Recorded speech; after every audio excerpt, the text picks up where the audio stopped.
Dostlar, hoş geldinizler. Sizlerмен birge öte оңай дайындалатын пирог жасайтын боламыз. Жұмыртқаға қантты қосып, араластырып аламыз.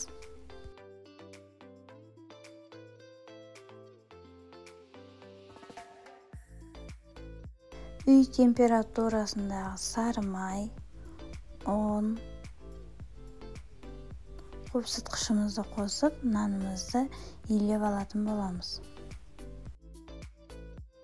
Барлық қосатын қоспаны төменгі бөлікке описанияға жазып кететін боламын.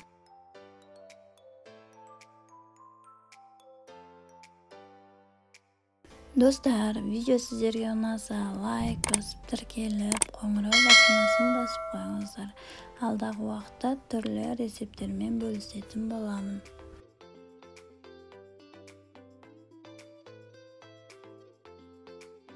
Нанды формамызға салып шығатын боламыз.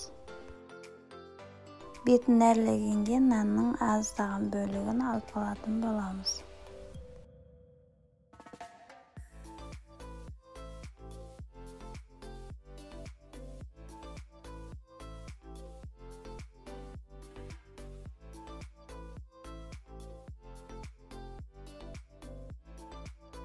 Ортаңғы бөлігіне алмадан жасалынған жем, не болмаса варенье қоссаңыздар да болады.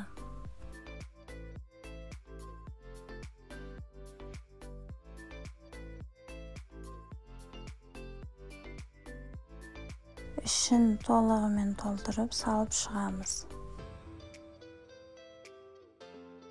Үстіңгі бөлігіне алып қалған нанымызды дәл осы видеодағыдай крошка жасап бетіне сеуіп шығамыз.